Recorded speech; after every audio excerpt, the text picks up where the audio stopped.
दोस्तों, हमारे शरीर के बाकी अंगों की तरह फेफड़े भी बहुत महत्वपूर्ण भूमिका निभाते हैं।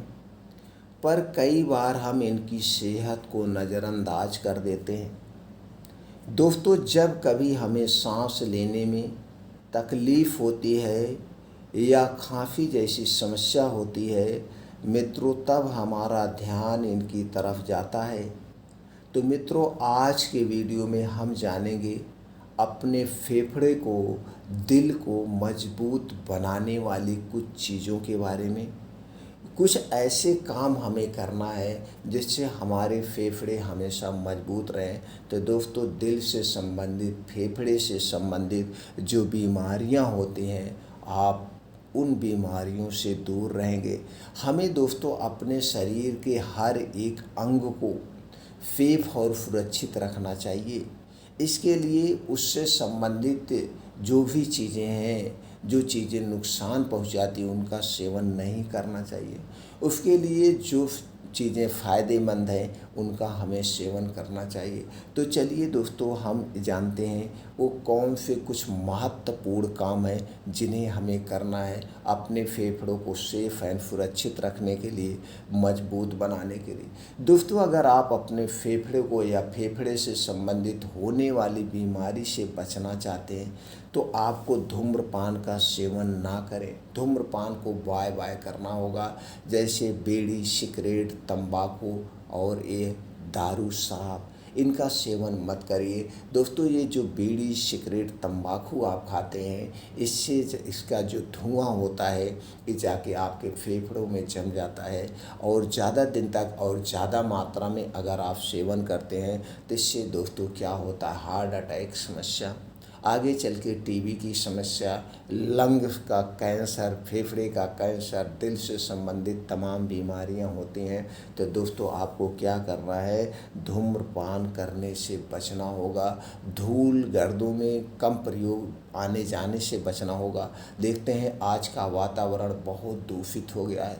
अगर बहुत ज़रूरी ना हो तो दोस्तों ऐसे स्थान पर ना जाएं जहां पे बहुत ज़्यादा प्रदूषण हो, धूल हो। आप रोड पे निकलते हैं, देखते हैं कुछ ऐसी गाड़ियां होती हैं जिनका इंजन खराब होता है और जिधर से निकलती हैं पूरा रोड पे धुआं ही धुआं कर देती हैं। तो दोस्तों, ये धुआं सांस के माध्यम से हमारे फेफड़ों को बीमार बना देता है, उसमें जाके जमने लगता है। तो प्रयास करें ऐसे स्थानों पे जब भी निकलें जहाँ पे लगता है यहाँ पे प्रदूषण जाता है, धूल ज़्यादा है, तो दोस्तों हमें नाक को, मुंह को हैंकी से या रूमाल से बांध लेना चाहिए। हेलमेट का प्रयोग करना चाहिए। ऐसे कुछ बचाव के तरीके हमें अपनाना होगा। और दूसरी चीज़ें हैं दोस्तों, कुछ ऐसी ही महत्वपूर्ण चीज़ें हैं जिससे आपका दोस्तों क्या होगा, फेफड़े मजबूत होंगे। तो दोस्तों, आपको संक्रमण से भी बचना होगा। संक्रमण जैसे कोई इन्फेक्टेड है, आदमी है, किसी को सर्दी, खांसी, जुखाम हुआ है या किसी को टीबी हुआ है, तो उनके डायरेक्ट संपर्क में नहीं आना है। कभी ये लोग खांसते हैं तो वहाँ हमें मुंह इधर उधर कर लेना चाहिए या मुंह पे अपने हाथ लगा लेना चाहिए। ऐसा हमें प्रयोग करना चाहिए, बचाव के तरीका। दूसरा चीज़ है दोस्तों, हमें अपने फेफड़े को मजबूत बनाने के लिए रोज़ सुबह उठना पड़ेगा। सुबह उठने से क्या होता है, डेली एक्टिविटी बढ़ाना पड़ेगा। तो सुबह उठने के बाद 2 से 3 गिलास गुनगुना पानी पीजिए। अब आपको तेज़ गति से मॉर्निंग वॉक करना है। दोस्तों, जब आप तेज़ गति से मॉर्निंग वॉक करते हैं तो ये जो आपकी सांस है खूब तेज़ आती जाती है। आपका हृदय जो है दोस्तों नॉर्मल से 10 गुना तेज़ पंप करता है। और वो गति क्या होगी, वो गति है दोस्तों 1 मिनट में 60 से 70 कदम चलना चाहिए। और 2 कदमों के बीच की जो डिस्टेंस होगा, दूरी होगी, आपका जो कदम के बीच में कदम पड़ेगा वो दोस्तों 1 मीटर का होगा। तो इस हिसाब से जब आप चलते हैं तो जैसे 26 जनवरी और 15 अगस्त को लोग, आर्मी के लोग परेड निकालते, उसी तरह से आपकी चाल होगी। इसी हिसाब से 5 से 6 किलोमीटर चलना है। तो 5 से 6 किलोमीटर जब आप इतना रोज़ चलेंगे तो उतनी देर तक आपका दिल बहुत तेज़ पंप करेगा। इससे हृदय बहुत मजबूत होता है। और दोस्तों 1 से 2 किलोमीटर खूब तेज़ गति से रोज़ दौड़ना चाहिए, जिससे सांस फूलने लगे। जितने तेज़ सांस आएगी जाएगी उतना तेज़ हमारा फेफड़ा बंद होगा खुलेगा, बंद होगा खुलेगा। तो दोस्तों मॉर्निंग वॉक और ये तेज़ गति से सांस करना है। उसके बाद दोस्तों वहीं बैठ के आपको 2 योगा ज़रूर करना है। पहला है अनुलोम विलोम। दोस्तों जब आप अनुलोम विलोम करते हैं तो इससे आपके शरीर में कोने कोने तक ऑक्सीजन का संचार होता है। अनुलोम विलोम आपको रोज़ करना है अपने हृदय को मजबूत बनाने के लिए, फेफड़ों को मजबूत बनाने के लिए आधे घंटे कंटिन्यू करना है। 15 से 20 मिनट आपको क्या करना है, कपालभाति। तो अनुलोम विलोम और कपालभाति 2 योगा करना है। उसके बाद दोस्तों वहीं बैठ के ध्यान करना है। दोस्तों जब आप ध्यान करते हैं तो आप अपने आप को समझते हैं कि आप क्या चीज़ हैं, अपने आप में बस में करते हैं, अपने मन को कंट्रोल करते हैं। इसलिए हमें ध्यान जरूर करना चाहिए। ये हो गया दोस्तों कुछ है। और इसी तरह से कुछ योगा है। योगा में क्या, हंसना। दोस्तों 24 घंटे में एक बार हमें खुल के हंसना चाहिए, मुंह खोल के, खूब खुल के हंसना चाहिए। जब आप खुल के हंसते हैं, जब आप दोस्तों खुल के हंसते हैं तो इससे क्या होता है, खुल के हंसने के बाद आपके शरीर की सारी नसें एक्टिवेट हो जाते हैं, खुशी के हार्मोन्स रिलीज होते हैं और यही खुशी के हार्मोन्स आपके शरीर को दोस्तों क्या करते हैं, निरोगी बनाते हैं। तो चाहे कुछ चीज़ देख के आप हंसिए, कोई धारावाहिक देख के आपको हंसिए, तो दिन भर में एक बार हमें ज़रूर हंसना चाहिए। और ये सारी चीज़ें कहाँ करना चाहिए, ये सारी चीज़ें सुबह के समय करना चाहिए। सुबह के समय दोस्तों प्रदूषण नहीं होता है और दोस्तों खुले आसमान से ये स्वच्छ हवाएं निकलती हैं और इन्हीं हवाओं के साथ खुले आसमान में हमें ये सारी चीज़ें करना चाहिए। तो सबसे उचित समय दोस्तों ऐसे 4 बजे से 7 बजे का है, लेकिन आज के समय में सब लोग 4 बजे नहीं उठ पाते हैं। तो 5 बजे ज़रूर उठ जाइए। 5 बजे से 8 बजे के बीच में ये सारे काम आप करिए 2 घंटे में। अगर आप डेली 2 घंटे ये कर रहे हैं तो आपके फेफड़े हमेशा मजबूत रहेंगे।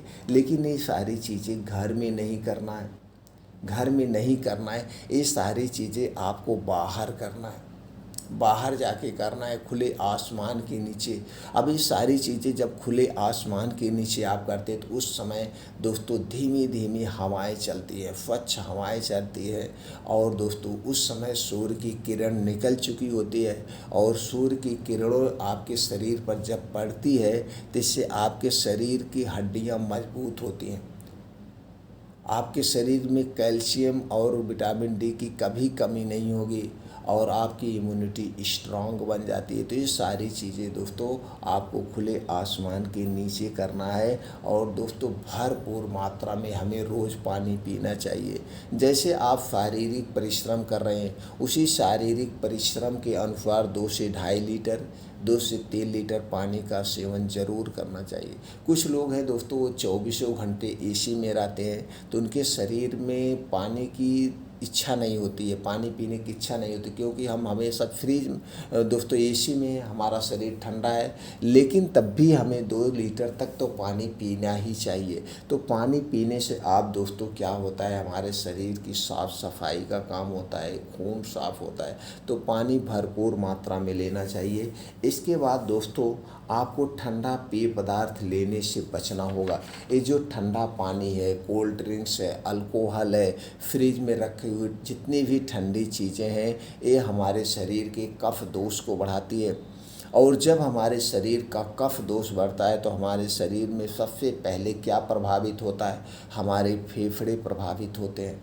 इसलिए दोस्तों हमें ठंडा पानी, कोल्ड ड्रिंक्स, अल्कोहल, फ्रिज में रखा हुआ खाना नहीं खाना चाहिए। हमेशा रूम टेम्परेचर का पानी पीना चाहिए, रूम टेम्परेचर का खाना खाना चाहिए। क्यों? क्योंकि दोस्तों हमारे शरीर का टेम्परेचर 36 से 37 डिग्री सेल्सियस हमेशा रहता है। तो जब हमारे शरीर का टेम्परेचर इतना है तो इससे कम टेम्परेचर वाला चीज़ें जब आप खाएंगे, इससे कम टेम्परेचर वाला पानी जब आप पिएंगे तो दोस्तों आप जानते ही हैं कि ठंडे और गर्म का क्या रिएक्शन होता है। तो आपके शरीर का वात पित्त कफ बढ़ जाता है और उसके कारण शरीर में बीमारियां उत्पन्न होती हैं। तो आपको ठंडा पेय पदार्थ बिल्कुल नहीं लेना है और क्या नहीं लेना जो आपके शरीर को बीमार बनाते हैं। वो है दोस्तों बाहर की चीज़ें। बाहर की चीज़ों का आप सेवन मत करिए। ये बाहर की जितनी चीज़ें हैं ये दोस्तों नुकसानदेह होती हैं। चाहे वो डिब्बा बंद खाना हुआ, चाहे डिब्बा बंद पैकेट बंद जूस हुआ, जो भी चीज़ें हमें नहीं लेना है। Junk food, fast food, pizza, burger, momos, ये जो जितनी भी बाहर की चीज़ें इनका सेवन नहीं करना है। ये सारी चीज़ें हमारे शरीर के वात पित्त कफ को बढ़ाती हैं। दोस्तों अगर आप ऐसा करते हैं तो आप हर एक बीमारी से दूर रहेंगे और आपका फेफड़ा से संबंधित कोई बीमारी नहीं होगी, दिल से संबंधित कोई बीमारी नहीं होगी। आप हमेशा स्वस्थ और निरोग बने रहेंगे।